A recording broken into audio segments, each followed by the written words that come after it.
నమస్తే నా పేరు Shivaji welcome to our channel ఊళ్ళో పెళ్లికి కుక్కల హడావిడి అన్నట్లు ఈ వైఎస్ఆర్సీపీ కార్యకర్తలు ఎవరైతే ఉన్నారో వాళ్ళకు పని పాట లేకుండా ఎలాగో వాళ్ళకు పని లేదు ఎందుకంటే ప్రతిపక్ష హోదా కూడా కోల్పోయారు కాబట్టి జగన్మోహన్ రెడ్డి గారు ఆంధ్రప్రదేశ్లోనే లేదు ఆల్రెడీ కర్ణాటకలో ఎక్కడో సేద తీరుతున్నారు కాబట్టి వాళ్ళు ఆంధ్ర రాష్ట్ర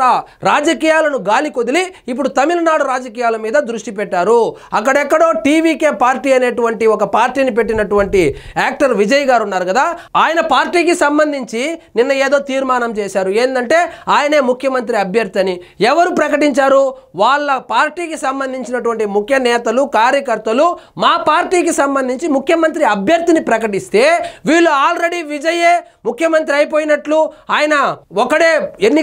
ఒంటరిగా ఎన్నికలకెళ్ళి ముఖ్యమంత్రి అయిపోయినట్లు సోషల్ మీడియాలో తెగ పిసుక్కుంటున్నారు వీళ్ళకు తమిళం అర్థం కాదు కాబట్టి అక్కడ ఏం జరిగిందనేది స్పష్టంగా తెలియకుండా ఈ వార్తను తీసుకొని వచ్చి పవన్ కళ్యాణ్ గారికి లింక్ పెట్టి ఈయనైతే కూటమి కట్టాడు అక్కడ విజయ్ చూడండి ఒంటరిగా వెళ్తాడు సింగిల్ సింగం అని సింగిల్ సింగము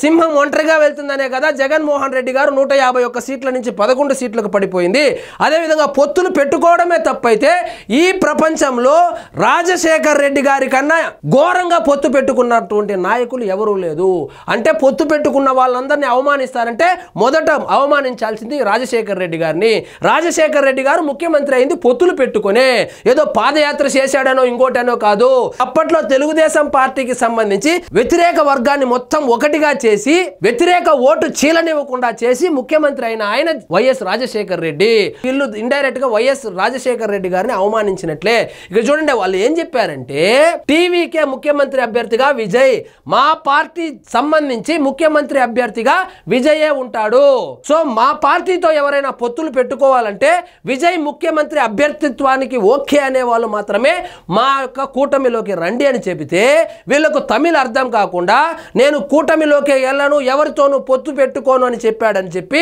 సోషల్ మీడియా వేదికగా ఎలివేషన్లు వేసుకుంటూ పవన్ కళ్యాణ్ గారిని క్రిటిసైజ్ చేసేటువంటి పనిలో పడ్డారు ఎందుకంటే పని పాట లేదు కాబట్టి ముఖ్యంగా తమిళ్ రాదు కాబట్టి ఇక చూడండి తెలుగులో స్పష్టంగా రాశారు ఏమని అంటే చూడండి వచ్చే ఏడాది జరగనున్న తమిళనాడు అసెంబ్లీ ఎన్నికల వేళ తమిళగా వెట్రి కలగం టీవీకే పార్టీ పలు కీలక నిర్ణయాలు తీసుకుంది ఈ ఎన్నికల్లో టీవీకే నాయకత్వంలోనే కూటమి ఏర్పాటు చేస్తామని వెల్లడించింది అంతేగాని పొత్తులకు మేము వెళ్ళమని చెప్పలేదు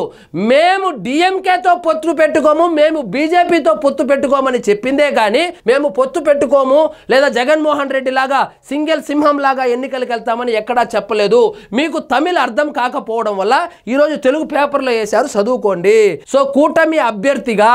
అంటే టీవీకే ఏర్పాటు చేసేటువంటి కూటమిలో ముఖ్యమంత్రి అభ్యర్థిగా మా విజయే ఉంటాడని వాళ్ళు ఏదో రెజల్యూషన్ పాస్ చేసుకున్నారు సో ముఖ్యమంత్రి అభ్యర్థి అయినంత మాత్రాన ముఖ్యమంత్రి అయినట్టు కాదు ఎన్నికలకు వెళ్ళాలి గెలవాలి అన్ని మ్యాజిక్ ఫిగర్ రావాలి అప్పుడు కదా ముఖ్యమంత్రి అయ్యేది ఇప్పుడే విజయ్ ఏదో తమిళనాడుకి ముఖ్యమంత్రి అయిపోయినట్లు వీళ్ళు వైఎస్ఆర్సీపీ కార్యకర్తలు అయితే హడావిడి చేస్తున్నారు సో విజయ్ ఒంటరిగా ఎన్నికలకు వెళ్ళడం లేదు విజయ్ నేతృత్వంలో కూటమిలో ఒక కూటమి ఏర్పాటు చేసి ఎన్నికలకు వెళ్తున్నారు సో తమిళము అర్థం కాకపోతే ఈ వీడియో చూడండి ముందు లైక్ చేయండి షేర్ చేయండి వైఎస్ఆర్సీపీ గ్రూపుల్లో ఈ వీడియో అయితే షేర్ చేయండి సో ఇదండి ఈరోజు మన టాపిక్ మీకు ఈ వీడియో నచ్చినట్లయితే లైక్ చేయండి షేర్ చేయండి ఛానల్ మాత్రం సబ్స్క్రైబ్ చేసుకోవడం మర్చిపోవద్దు